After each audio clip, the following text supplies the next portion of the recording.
আমার সোনাকে দেখি তো। চলো চলো, আসো আসো, চলো যাই, আমরা যাই, চলো আমরা যাই, ছাদে যাই। হ্যাঁ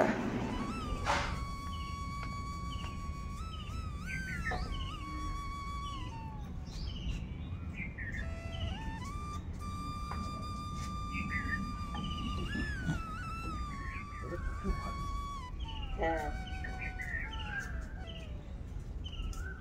কি সুন্দর পাখিরা সব ডাকছে, কত রকম পাখি ডাকছে।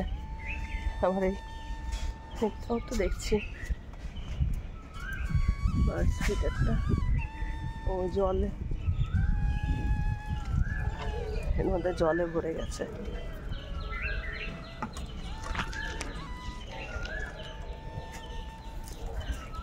এসে দেখি অনেক কিছু খারাপ হয়ে গেছে, একজন খেলনা নিয়ে এসছে, এখানে রেখেছে, খেলনাটা আবার ভুলে যাবি নে। সব থেকে দেখো খারাপ লাগছে এই যে এইটা, আমার এই হাঁসটা কালকে ঝড় বৃষ্টিতে ভেঙে গেছে। সকালবেলা উঠেই ছাদে এসছি দেখতে যে কোনটা ক্ষয়ক্ষতি হলো, আর যা ঘরে যেই গাছগুলো ছিল। আমার তো শরীর খারাপ, আমি আসছিনি, ও এসে বললো, মানে উপরে এসেছিলো সকালবেলা, বললো যে এরকম তোমার হাঁসটা প্যাক প্যাক করে চলে, সে হাঁসটা মরে গেছে। এবার আমি আর বুঝতে পারছি না কি হাঁস, এবার ভাবছি যে মজা তো করছে। তো অনেক কিছুই নষ্ট টষ্ট হয়ে গেছে, তবু বৃষ্টি হয়েছে, এই একটা শান্তি। যে বড্ড কষ্ট হচ্ছিল গরমে, মানে প্রকৃতির এমন অবস্থা, গরমে ত্রাহি ত্রাহি রব, মানুষ এসি পাখা চালিয়েও শান্তি পাচ্ছিল না। মানে যারা এসির তলায় রয়েছে, এসিতে মনে হচ্ছে শান্তি, এসির থেকে বেরোতে ইচ্ছা করছে না। আর কালকে কি হয়েছে, মানে সকালবেলা পাখা অফ করতে হয়েছে, এত ঠান্ডা লাগছিল। যাই হোক, ঘরের গাছগুলো সব উপরে নিয়ে আসা হয়েছে, ওই একটা ক্ষতি হয়েছে, মানে হাঁসটা ভেঙে গেছে। জোড়া হাঁস ছিল, এটা তো ভালো আছে, কিন্তু ওইটা ভেঙে গেছে। উপর থেকে ওই টপটা পড়েছিল, এই টপটা পড়ে এটার মধ্যে পড়েছে, পড়ে পুরো গুঁড়ো গুঁড়ো হয়ে গেছে, খুবই খারাপ লাগছে। আবার হয়তো পরে বানাতে হবে। আর গাছগুলো, হ্যাঁ, এবার যদি গাছগুলো একটু ঠিকঠাক হয়। হ্যাঁ না না, ওটা ওই জলে ভর্তি হয়ে আছে। ও আচ্ছা আচ্ছা, ও হ্যাঁ, ওটাকে ঠিক করে দিতে হবে। আজকে মর্নিং গ্লোরি অনেকগুলোই ফুটেছে, দেখো। আর বুদ্ধজিটা দেখি, বুদ্ধজিটাও ভালো ফুটেছে। বাকি জবা গাছ টাছের অবস্থা এরকম হয়ে গেছে, খুবই খারাপ অবস্থা।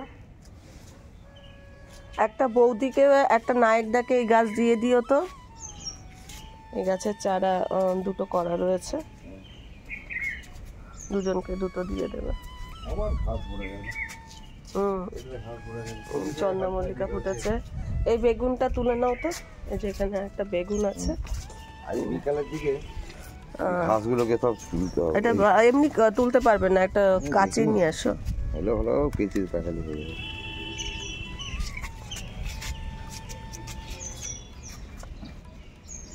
সবাই তো এরকম টেনে তোলে দেখি, এই যে ওটা কাটতে হবে, নাহলে গাছটা পড়ে কেটে দেবে। হ্যাঁ, একটু উচ্ছে নিয়ে এসো। পেকে গেছে, বড় হতো না। ঘরে বাড়িতে একটা নতুন পর্বে সকলকে স্বাগত জানাই। নিশ্চয়ই তোমরা খুব ভালো আছো, সুস্থ আছো, আমরাও মোটামুটি ভালোই আছি। একটা নতুন ব্লগ নিয়ে আবারও হাজির হলাম। আশা করছি আজকে ব্লগটা দেখতে তোমাদের খুবই ভালো লাগবে। তো কালকে খুব ঝড় বৃষ্টি হয়েছে, আর সকাল থেকে আসার সময় পাইনি। এখন ওই 8টা সাড়ে 8টা মতো বাজে। সকালবেলাটাও বেশ ঠান্ডা ঠান্ডা ওয়েদার ছিল, সকালেও বৃষ্টি হয়েছে না গো? সকালেও অল্প অল্প বৃষ্টি হয়েছে, তারপরে এখন রোদ উঠেছে। ঘরের গাছগুলো এই ছাদে নিয়ে এলাম, আর ছাদের অবস্থা ও দেখেই গেছিলো, তা আমি এখন বললাম যে চলো একটু আমিও দেখি। তো অনেক কিছুই ক্ষতি হয়েছে। জোড়া কি সুন্দর জোড়া, দুটো হাঁস থাকতো, একটা হাঁস ভেঙে গেল। যাই হোক, আর কি আর করবো বলো। এই তোর খেলনাটা নে, খেলনাটা নে, নিয়ে চল নিচে যাই। একটা হাঁস গেল প্যাক করেছে। একটা হাঁস, হ্যাঁ একটা হাঁসে ওই যখন বলেছি খেলনাটা নিয়ে নিয়ে চল, নিয়ে খেলনাটা নিয়ে চল, চল খেলনাটা নিয়ে আয়, খেলনাটা নিয়ে আয়, যা খেলনাটা নিয়ে আয়, আয় চল, চল নিচে যাবো, আয় আয় আয় আয়।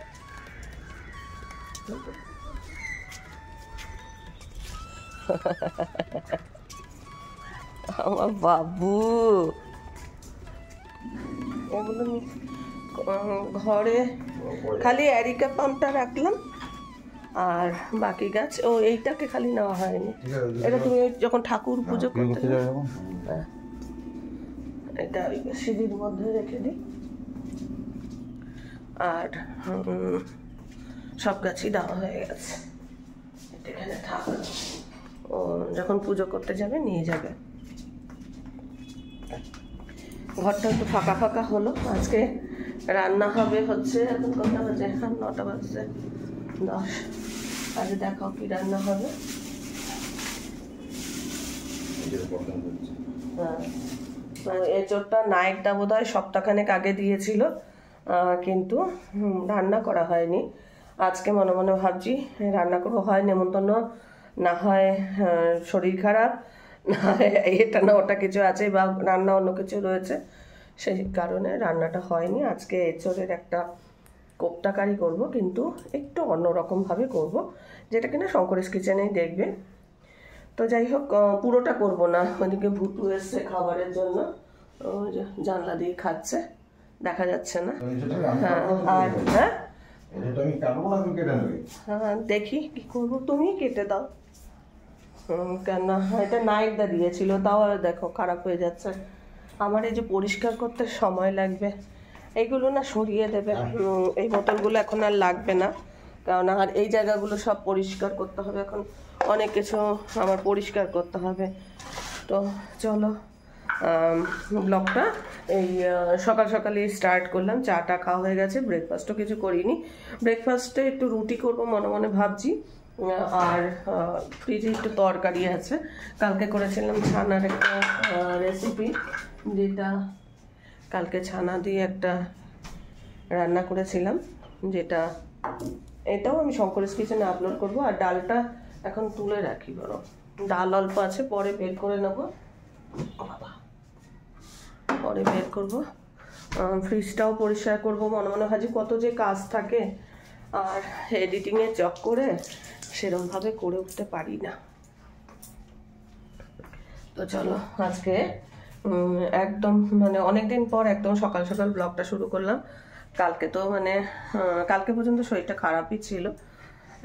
আজকে মনে মনে মানে ফুল এনার্জি নিয়ে আবার নতুন উদ্যমে কাজ করব।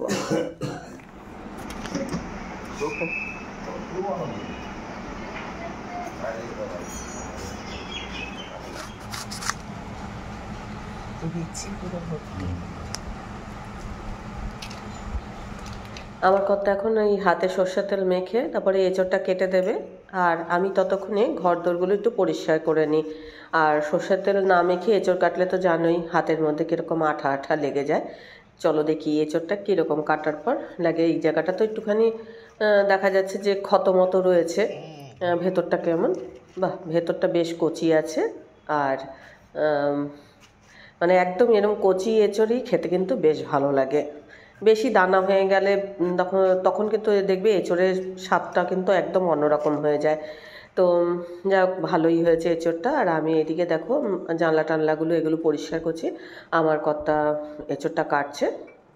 তো এইখানে সব গাছপালাগুলো ছিল, গাছপালাগুলোকে আমি তো দেখলেই সকালবেলা উঠে ছাদে দিয়ে এসেছি। এই জায়গাটা একটুখানি ফাঁকা করে নেব।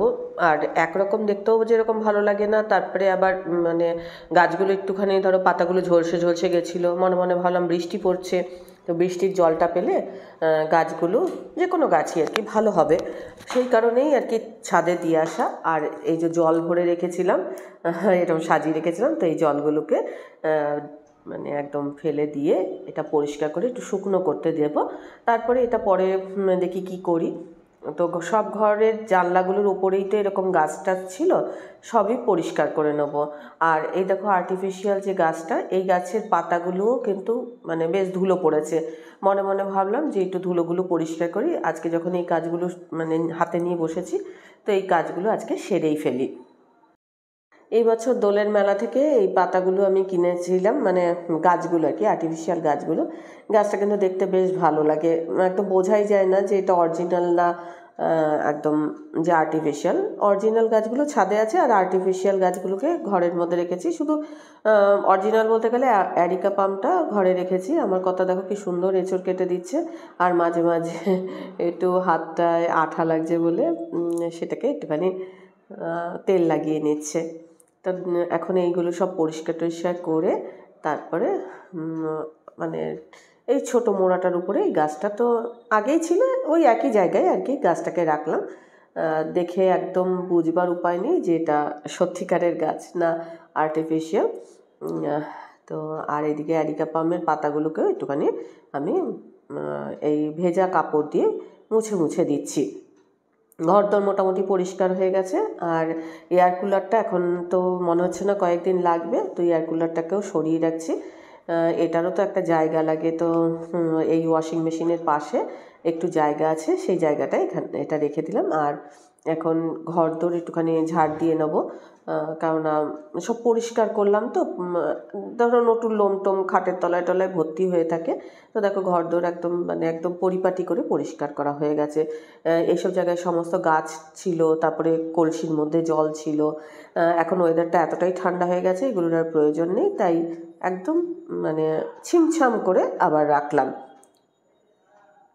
এখানে দুটো টুল ছিল, সেই টুলগুলো সরিয়ে দিয়েছি, মানে একদম পুরো ফাঁকা ফাঁকা করে দিয়েছি। আর টেবিলটাকেও তাই করেছি, একটু ফাঁকা ফাঁকা করে দিয়েছি। টেবিলের উপরে যেই গাছ টাছগুলো ছিল সেগুলোকেও আমি চেঞ্জ করে দিয়েছি। এই যে মাটির থালাটার উপরে আমার তৈরি একটা DIY রাখলাম, নুনের পটটা রাখলাম, আর একটা ডেট ক্যালেন্ডার, আজকে 7 তারিখ, আর আর্টিফিশিয়াল গাছও রাখলাম। আর এই যে এইটাকে কি বলে আমি ঠিক জানি না, মানে নামটা তোমরা যদি জানো বলবে অবশ্যই। এর মধ্যে তো জল ছিল, এখন গাঁদা ফুল আর এই পদ্ম ফুল এই দিয়ে এটাকে সাজিয়ে রাখলাম। তো এটা আগেও আমি এরকমভাবে রাখতাম, তো আজকে এই জানলার উপরে রাখলাম, একটু মানে চেঞ্জ হলো আর কি। তো চলো এখন ব্রেকফাস্টের জন্য একটু রুটিটা করে নিই। আটাটা কিন্তু কালকে রাতে মাখা ছিল, এখন মাখিনি। এখন ধরো কাজটা একটু এগিয়েই গেছে। আর তরকারি তো তোমাদের দেখিয়েই দিয়েছি, সেই তরকারি আর রুটি। আজকের ব্লগটা পুরো দেখো। আজকের ব্লগে আমি একটা কমেন্টের উত্তরও দেব, অবশ্যই পুরো ব্লগটা দেখো। তো কিছু মানুষ হয়তো একটু ভুল বোঝাবুঝির কারণে অনেক কিছু লিখে ফেলে, তো সেটা আর কি আমি তোমাদের একটুখানি ডিটেলসে বলবো। আর দইটা দেখছো, এখন হয়তো বলবে যে ঠান্ডা লেগেছে দই খাচ্ছে। অ্যাকচুয়াল দইটা আমার কর্তা খাবে, আমি তরকারিটা একটু বেশি পরিমাণে খাবো। আর আজকে যে এঁচোড়ের আমি বললাম যে কোপ্তাকারি করব, তার জন্য যে ভিডিওটা সেটা শ্যুট করছি, তো সেটা আমি শঙ্করেশ কিচেনেই আপলোড করব। এটা কিন্তু একদম অন্য ধরনের একটা রেসিপি, তোমরা কিন্তু চাইলে শঙ্করেশ কিচেনটা ফলো করে দেখে নিতে পারো। আচ্ছা, আজকে একটা কমেন্টের উত্তর দেব। দিদি আগেই বলে দিয়েছেন যে আমার কমেন্টের উত্তর আপনি ব্লগে এসে দেবেন। হ্যাঁ, তো ভাবলাম যে ঠিক আছে, আগে কমেন্টটা পড়ি, তারপরে উত্তরটা দেব। এই হচ্ছে কমেন্টটা, বেশ বড় সড়ো করে এই কমেন্টটা লেখা। তৃপ্তি বিশ্বাস খুব সম্ভবত নাম, বিশ্বাস তৃপ্তি লেখা রয়েছে নামটা। আপনার ব্লগটা আমি ফার্স্ট থেকে পুরোই দেখলাম এবং এটাই বুঝলাম কিভাবে আপনি মানুষের কাছ থেকে সিম্প্যাথি গ্রো করতে পারেন। আপনি একদিকে বলছেন আপনার শরীর ভালো না, আমার জ্বর, আবার সেই জ্বর নিয়ে আপনি রোদ্দুরে ছাদে ঘুরে বেড়াচ্ছেন, তাতেও হয়নি, তারপর আপনি আবার বলছেন আমার 101 জ্বর। আবার সেই জ্বর নিয়ে আপনি এগরোল খেতে যাচ্ছেন, তাও ঝমঝমিয়ে বৃষ্টি পড়ছে, বাজ পড়ছে। এটা আবার হবে, বুঝেছি যে এটা আমার লিখে ফেলেছে, তো আবার এসে বলছেন আমার তো শরীর খারাপ। এত কিছু শরীর খারাপ সত্ত্বেও আপনার স্ট্যামিনা আছে। শরীর খারাপ আপনার ঠিকই, কিন্তু আপনি যতটা দেখাচ্ছেন আমার মনে হয় ততটা না। আর 101 জ্বর সে খাচ্ছে ডিসপ্রিন, প্যারাসিটামল বাদ দিয়ে, আবার বৃষ্টির মধ্যে রোদ্দুর মধ্যে ঘুরে বেড়াচ্ছে, ভিডিওতে এসে বলছে আমার শরীর খারাপ, আমার শরীর খারাপ। শরীর যখন এতই খারাপ তাহলে বাড়িতে রেস্ট নিতে পারতেন। যার এত শরীর খারাপ যে বিছানা থেকে উঠতে পারছে না, কিন্তু সে ঘুরে ঘুরে বেড়াতে পারছে, এবার বললেই সেটাই সত্যি কথা। শুনতে তো অনেকের কষ্ট হয় না, কিন্তু না বলে আমি আর পারলাম না, কারণ যেটা ঠিক সেটাই আমি বলবো। অপ্রিয় সত্য কথা শোনার অভ্যাসটা আপনাকে রাখতে হবে। আমি জানি আপনি এরপর আবার ভিডিওতে এসে অনেক রকম কথা বলবেন, মানুষ এত বোকা না, মানে পুরো কমেন্টটাই বললাম। এটা আমার আগের ব্লগে, যদিও আমি শ্যুটটা এখন মানে বেশ তারও 2-3 দিন পর করছি, কারণ আমি ভিডিও এডিট করতে পারছি না। শরীর খারাপ বললেও হয়তো অনেকে বুঝতে পারবে না। এবার বলি, হ্যাঁ ওনার মনে হতে পারে, আপাত দৃষ্টিতে মনে হতে পারে, তবে কিছু কিছু জিনিস উনি মিস করে গেছেন। যখন উনি বলছেন যে আমি ছাদে ঘুরতে বেরিয়েছি, সেই সময়টা আমি কিন্তু ছাদে কাপড় জামাটা মেলতে উঠেছি, দেখবেন মেলতে উঠেছি। কাপড় জামা মেলে আমার স্বভাব যে আমার গাছগুলোকে আমি এক ঝলক দেখিয়ে আসি। হ্যাঁ, তো অনেক শরীর খারাপ সত্ত্বেও না ওগুলো আমার কাছে মানে ভীষণ প্রিয় জিনিস। একটা গাছ মরে গেলে আমার ভীষণ কষ্ট হয়।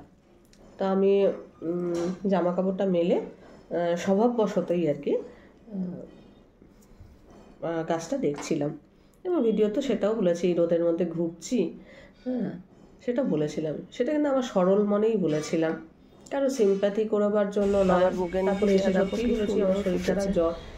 আর আপনি তো তাহলে কিছুটা হলেও বুঝতে পেরেছেন আমার শরীরটা খারাপ, যে যাই হোক মানে কিছুটা হলো আমার শরীর খারাপ, এটা আপনি আন্দাজ করতে পেরেছেন, কিন্তু আমি তার থেকে বেশি রোদে দাঁড়াবো না, শরীরটা ভালো না, আমি একদম ভালো না। ভিডিও করেছিলাম, ওটা ওই ভিডিওটা দেখবেন মাঝখানে নেক্সট ডে মর্নিং বলে লেখা রয়েছে। তার মানে একদিনে আমার স্বামী, আমি যেদিন একদম উঠতে পারিনি সেদিন আমার স্বামী রান্না করেছিল, ঝিঙে দিয়ে মাছের ঝোলটা করেছিল। তারপরে বিকেলের দিকে আমার স্বামী প্যারাসিটামল দিয়েছে, সেটাও হয়তো দেখবেন, আমি এগুলো ক্লিপিংগুলো আমি এর মধ্যে অ্যাড করে দেবো, বুঝতে পারবেন। তো প্যারাসিটামল দিয়েছে, আপনারা না হলেও ওই ব্লগটাতে দেখতে পাবেন। হ্যাঁ, তো প্যারাসিটামল আমাকে দিয়েছে, সেটা আমি খেয়েছি। রাত্রেবেলা আমি উঠে রুটি টুটিও করেছি। তার পরের দিনে আবার ব্লগটা শুরু করেছিলাম। তো পরের দিন আমি কিন্তু ভিডিও শ্যুট করেছি, আপনারা দেখেছেন। সেই ভিডিওটা আপনি শঙ্করিস কিচেনেও দেখতে পাবেন, যে ভিডিওটা ছানা কিনে যে আমি রেসিপিটা করেছি সেটা শঙ্করিস কিচেনে আছে, এতদিনে আপলোড হয়ে গেছে। সেদিন আমি সেই ভিডিওটাও শ্যুট করেছি। তো এবার আমি আমার সিম্প্যাথি করানোটা সত্যি কথা আপনার মনে হতে পারে। আর আমি ডিসপ্লিন আমি এটাও খেয়াল করেছেন হয়তো, আমি বলেছি আমার খুব গলা ব্যথা। আমার স্বামী বলে গেছে যে তুমি একটা ডিসপ্লিন খেও। আর আমার সেটা আনচালও করছিল আর ঘামও হচ্ছিল। সেক্ষেত্রে আমি বলেছি যে আমি প্যারাসিটামল আগের দিন কিন্তু আমি প্যারাসিটামল খেয়েছি, সেটা আমি ব্লগে দেখিয়েছি। হ্যাঁ, কিন্তু সব কিছু তো দেখিয়ে হয় না। এই যে আমি আপনাকে শরীর খারাপ বলছি, শরীর খারাপ আপনাদের সবাইকে বলছি, তো কেউ হয়তো এটাকে বিশ্বাস করেছে, কেউ হয়তো ভেবেছে যে আমি এটা মানে সিম্প্যাথি করাবার জন্য আমি শরীর খারাপ বলছি। সিম্প্যাথি করাবার হলে তো আপনিও সিম্প্যাথি দেখাতেন, তাই না? সিম্প্যাথি তো আপনি দেখাতে পারলেন না। যাই হোক, তার মানে আমি করাতে পারলাম না, সিম্প্যাথি করাতে পারলাম না, কারণ আপনি দেখাতে পারলেন না। আপনি যেটা আপনার মনে হয়েছে বলেছেন। এইবার বলি এগরোল খেতে যাওয়ার ব্যাপারটা। মনে হতে পারে যে একটা মানুষের শরীর খারাপ বলছে, জ্বর বলছে, সে এগরোল খেতে যাচ্ছে। এগরোলটা না মানে আমাদের মানে দাদা বৌদিদের তো দেখো, মাসিমা এসেছেন, মাসিমা আমাদের, আমি ব্লগে সেটাতেও বলেছি যে মাসিমা আমাদের এগরোল খাচ্ছেন। মাসিমার বয়স হচ্ছে 83 এরকম, আমার শাশুড়ির বয়সী ওনার বয়স। তো উনি আমাদের প্রত্যেক বাড়ি যতবার উনি আসেন না কিছু আমাদের খাওয়ান। কোনো সময় বিরিয়ানি খাওয়ান, কোনো সময় এগরোল। এবার যেমনি উনি নিজে থেকে আমাদের এগরোল খাওয়াবার কথা বলেছেন। আমি ওই মানে ছানার যে তরকারিটা আমি বললাম ওনার জন্য নিয়ে যায়, আমি তো দেখাইনি ওনার জন্য নিয়ে গেছিলেন, তাহলে আপনারা তো বলবেন যে নিয়ে গেছে, ওইটা শোনালো। যাই হোক, সেগুলো বাদ দিয়ে দিন। সব তো দেখানো যায় না সব কিছু, আর বললেও মানুষ বিশ্বাস করে না। তো এবার মাসিমা সপ্তাহখানেক আগেই বলে রেখেছিলেন যে আমাদের খাওয়াবেন। তো এবার আমার শরীর খারাপ সেটা জানতো না, আমি বলিও নি শরীর খারাপ। এবার ওটা প্ল্যান হয়েছে যে হ্যাঁ খাওয়া হবে, কথা ছিল। তারপরে আমি একবার আমি প্রথমে বলছিলাম আমি যাব না, আমার শরীর খারাপ, আমি যাব না, আমার মানে এতটা শরীর খারাপ। তো দাদা কিন্তু নিজে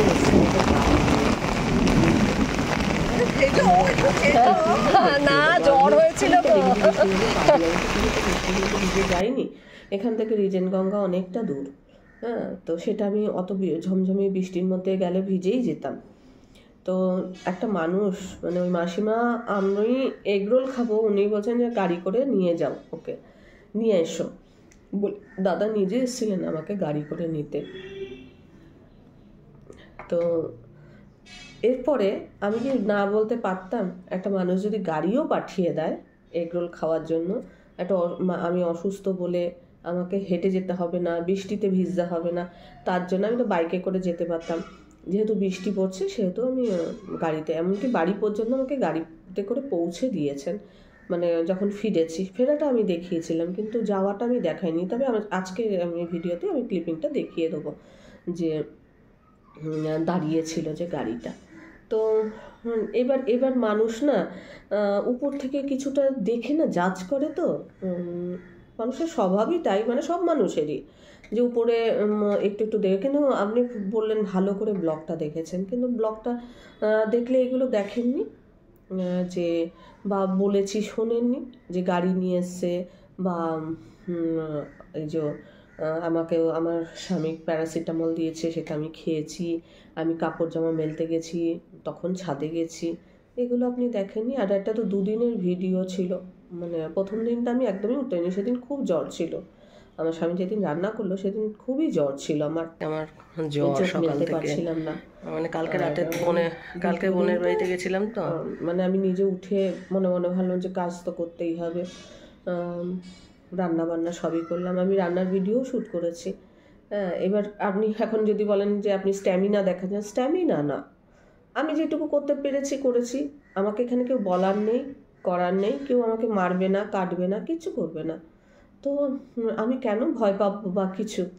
আর কেন? আর আপনাদের সিম্প্যাথি করাবার জন্য আমি কোনো ভিডিও করি না, আমি ভিডিও করি আমার শখে। শঙ্করিস কিচেনটা দিয়েই তো শুরু করেছি, ওটাই তো আমার মেন চ্যানেল। আর আমি ব্লগিংটা করি আমার টাইম পাস। আমার এখন ছেলে বাইরে থাকে, আমার স্বামী হয়তো কোনো সময় থাকে, কোনো সময় বাইরে থাকে, আমার সময় কাটে না। আমি ভাবি কি করে সময় কাটাবো, গসিপ করব, এর পেছনে লাগবো, তার পেছনে লাগবো, তার চেয়ে বাবা একটুখানি নিজের মতো করে নিজের জীবনটা কাটাই, সেটাই আমি সবার সামনে তুলে ধরি, এটাই করি। হ্যাঁ, কিন্তু কারোর থেকে সিম্প্যাথি করাবার জন্য নয়। এই তো আমি পরপর 2 দিন 3 দিন ব্লগ দিতেই পারছি না কেন? তার কারণ হচ্ছে আমার শরীরটা খারাপ, আমি বেশি লোড নিতে পারছি না। আমি যতটুকু পারছি ততটুকু করছি, যতটুকু পারছি না ততটুকু করছি না। আজকে যেমনি আমি সারাদিন মানে শুয়েই রয়েছি। তো এটা আমি অনেক পরের আর কি ব্লগ, তাই আমি আজকে অ্যাড করে দিচ্ছি, এটা মানে এক্সট্রা অ্যাড করছি। যাই হোক, আপনারা ভালো থাকবেন, ভালো কমেন্ট করবারই চেষ্টা করবেন। আপনার হয়তো মনে হতে পারে হ্যাঁ, একটা মানুষ কী করে জ্বর নিয়ে বৃষ্টির মধ্যে এগরোল খেতে গেল, হতে পারে, মনে হতে পারে। আমি আপনার ধারণাটাও ভুল বলছি না, হতে পারে, কিন্তু সেটা আপনিও একটুখানি ভাবুন যে সে ওষুধ খেয়েছে, আপনি দেখেছেন, কিন্তু যদি পুরো ব্লগটা ভালোভাবে দেখেন, ওষুধ খেয়েছে দেখেছেন, ডিসপিন যেরকম খেয়েছে, প্যারাসিটামলও খেয়েছি, আবার ছাদে কাপড় জামা রোদে শুকোতে দিতে গেছি। তো এই কাজগুলো আমাদের করতে হয় না, বলুন তো? নাকি সবই আমার স্বামী করে দেয়? সব কাজ দেখাইও না, আর আমাদের লাইফের কি সব কিছু আমরা দেখাই? আমার মনে হয় যেটুকু দেখানো প্রয়োজন ততটুকুই দেখাই, আর যেটা আমার দেখাবার মনে হয় যে দেখাবো না, সেটা আমি দেখাই না, এটাই।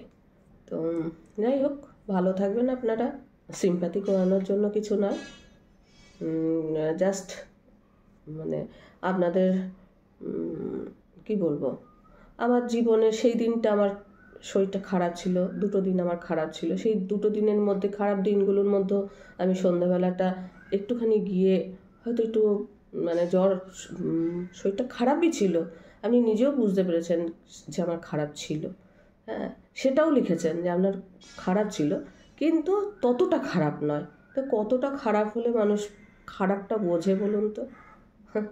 সেটা আমি বুঝতে পারলাম না। মানুষের কাছে কি কেঁদে কেঁদে বললেই শুধু খারাপ হয়, শরীরটা খারাপ হয়, আর নয়তো খারাপ হয় না?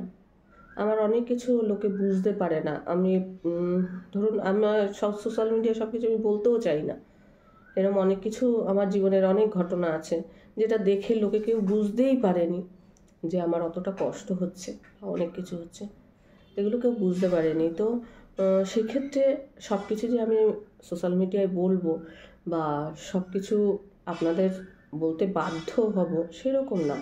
যে হয়তো আমার ব্লগে আসতে চায় তাকে স্বচ্ছন্দে দেখাই, যে আসতে চায় না তাকে আমি দেখাই না। কেন এগুলো কোনো সে না, প্রেশার না। সে ভালোবেসে যদি আসে, অনেকেই চায় না সোশ্যাল মিডিয়া মুখ দেখাতে, ঠিক আছে, তাকে আমি দেখাবো না। যে আসতে চাইলো তাকে দেখাবো, যে বললো আমায় এটা দেখিও না, দেখাবো। এটা আমি উত্তর না দিতেই পারতাম, আমি ভেবেছিলাম একবার দেবো, একবার ভাবছিলাম দেবো না। তা উনি বললেন যখন আপনি এসে ব্লগে বলবেনই, হ্যাঁ নিজে জানেনি, আর উনিও কমেন্টার মানে আশায় আছে। তা আমি মনে মনে ভাবলাম একটু ভুল ধারণাটা একটুখানি ভাঙিয়েই দিই, যে উনি যথেষ্ট আমার জন্য সময় নষ্ট করেছেন, কারণ অনেক বড় কমেন্ট লিখেছেন, প্লাস আমার ব্লগটা প্রথম থেকে শেষ অবধি দেখেছেন, অনেক সময় উনি আমার জন্য নষ্ট করেছেন। আমিও মনে মনে ভাবলাম যে তা আমিও কিছুটা সময় ওনার জন্য দিই। ওই জন্যই আমি আজকে ব্লগে বললাম যে ধারণাটা ভুল। আর তার কিছু কিছু ক্লিপিং তো তোমরা দেখেই নিয়েছো, সব ক্লিপিং না, আমি হয়তো আমরা তো এডিট করি, তো যে মনে হয় যতটুকু দেখাবার দরকার, বা ক্যামেরা হয়তো হেলে দুলে গেছে, দেখতে ভালো লাগছে না, কেটে দিলাম। তো চলো আজকে ব্লগটা আমি এখানেই শেষ করছি। ব্লগটা দেখে ভালো লাগলে অবশ্যই একটা লাইক দিও, প্রচুর প্রচুর শেয়ার করো, আমার চ্যানেলটা ভালো লাগলে অবশ্যই সাবস্ক্রাইব করে নিও। আজকের পর্বটা আমি এখানেই শেষ করছি, দেখা হবে নতুন একটা পর্ব নিয়ে, নতুন কিছু নিয়ে। ততক্ষণের জন্য টাটা।